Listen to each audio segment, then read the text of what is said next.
Hi friends, welcome back to promo vlogs. ఈ రోజు వీడియోలో చంటి పిల్లలకి సగ్గు బియ్యంతో 2 రకాల బేబీ ఫుడ్ ని చూపించబోతున్నానండి. ఒకటి బ్రేక్ఫాస్ట్ గా, మరొకటి లంచ్ లేదా డిన్నర్ గా అయినా చేసి పెట్టచ్చు. సగ్గు బియ్యంలో స్టార్చ్ అండ్ కార్బోహైడ్రేట్స్ ఉండటం వల్ల పిల్లలు హెల్దీగా వెయిట్ గెయిన్ అవుతారు. అలానే మజిల్ స్ట్రెంత్ కి హెల్ప్ అవుతుంది. సో ఇక లేట్ చేయకుండా సగ్గు బియ్యంతో బేబీ ఫుడ్ ఎలా తయారు చేసుకోవాలి ఇప్పుడు మనం చూద్దాం. ఫస్ట్ టైం మీరు మా ఛానల్ చూస్తున్నట్లయితే సబ్స్క్రైబ్ చేసి మమ్మల్ని సపోర్ట్ చేయండి. ముందుగా ఒక బౌల్లో 2 టేబుల్ స్పూన్ల సగ్గు బియ్యాన్ని తీసుకొని ఒకసారి వాష్ చేసి తీసుకోండి. ఆ తరువాత అర గ్లాస్ నీళ్లను యాడ్ చేసుకొని నానబెట్టుకోవాలి. నేను ఇక్కడ మార్నింగ్ బ్రేక్ఫాస్ట్ కోసం ముందు రోజు రాత్రే నానబెట్టుకుంటున్నానండి.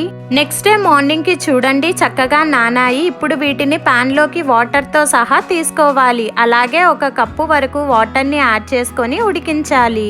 సగ్గు బియ్యం నైటే నానబెట్టాం కాబట్టి త్వరగా ఉడుకుతాయండి. తిప్పుకుంటూ అడుగు అంటుకోకుండా ట్రాన్స్పరెంట్ గా వచ్చేంత వరకు ఉడికించాలి. ఇలా ట్రాన్స్పరెంట్ గా వచ్చాక స్టవ్ ఆఫ్ చేసి పూర్తిగా చల్లారనివ్వాలి. 6 మంత్స్ బేబీస్ లో కొంతమందికి పళ్ళొచ్చేటప్పుడు మోషన్స్ అవుతాయండి. సో ఆ టైంలో ఇలా సగ్గు బియ్యాన్ని ఉడికించిన నీళ్లను తాపితే మోషన్స్ కంట్రోల్ అవుతాయి. ఒక మిక్సింగ్ బౌల్లో పండిన అరటిపండు ఒకటి తీసుకొని ఫోర్క్ తో స్మాష్ చేసుకోవాలి. ఇలా స్మాష్ చేసుకున్న తరువాత పూర్తిగా చల్లారిన సగ్గు బియ్యాన్ని చూడండి మరింత థిక్ అయింది. ఇప్పుడు చల్లారిన సగ్గు బియ్యాన్ని స్మాష్ చేసుకున్న అరటి పండులోకి 3 స్పూన్లు వేసుకొని బాగా మిక్స్ చేసుకోవాలి. మీరు మిక్స్ చేసేటప్పుడు మరీ థిక్ గా ఉంటే మిల్క్ ని యాడ్ చేసైనా మిక్స్ చేసుకోవచ్చు.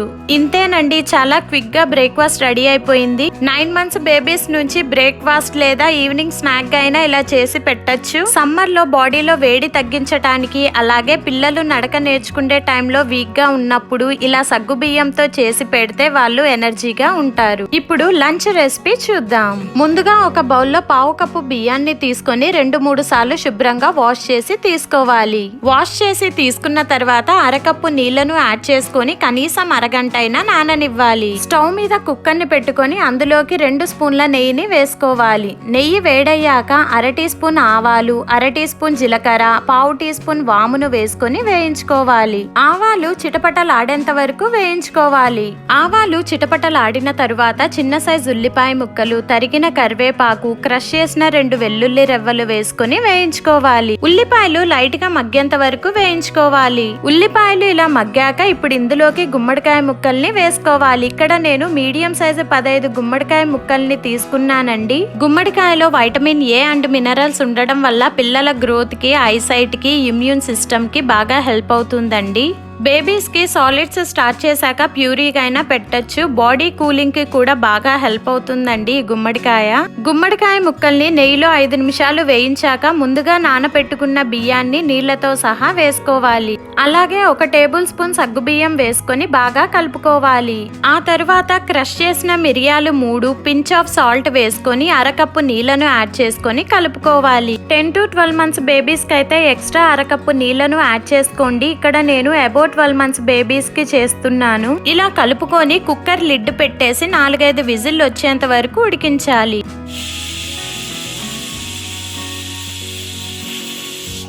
5 విజిల్ల తర్వాత స్టవ్ ఆఫ్ చేసి ప్రెషర్ పోయాక లిడ్ ఓపెన్ చేసి చూస్తున్నానండి. అడుగు ఏమీ మాడలేదు. గుమ్మడికాయ కూడా చక్కగా ఉడికింది. ఇక్కడ నేను స్మాషర్ తో స్మాష్ చేస్తున్నానండి. మీరు పప్పు గుత్తినైనా యూస్ చేసుకోవచ్చు. ఇలా స్మాష్ చేసుకొని సర్వ్ చేసి పెట్టేయడమే. ఇలా హెల్తీగా పిల్లలకి లంచ్ లేదా డిన్నర్ గా అయినా చేసి పెడితే ఇష్టంగా తినేస్తారండి. అందులో సమ్మర్ కాబట్టి బాడీ కూలింగ్ గా ఉంటుంది. అలాగే చంటి పిల్లలు అడగలేరు కాబట్టి వాళ్ళకి ఎవ్రీ 1 అవర్ లేదా 1.5 అవర్ కి వాటర్ ఇస్తూ ఉండండి. డీహైడ్రేట్ అవ్వకుండా చూసుకోండి. ఈ రెసిపీ ఈ సమ్మర్ లో మీ బేబీస్ కి యూజ్ అవుతుందనే అనుకుంటున్నాను. సో మీ బేబీస్ కి ఇలా చేసి పెట్టండి. ఈ రెసిపీ మీకు నచ్చినట్లయితే మీ ఫ్యామిలీ అండ్ ఫ్రెండ్స్ కి షేర్ చేయండి. ఇలాంటి సింపుల్ అండ్ టేస్టీ రెసిపీస్ కోసం ప్రమో వ్లాగ్స్ ఛానల్ ని సబ్స్క్రైబ్ చేసుకోవడం మర్చిపోకండి.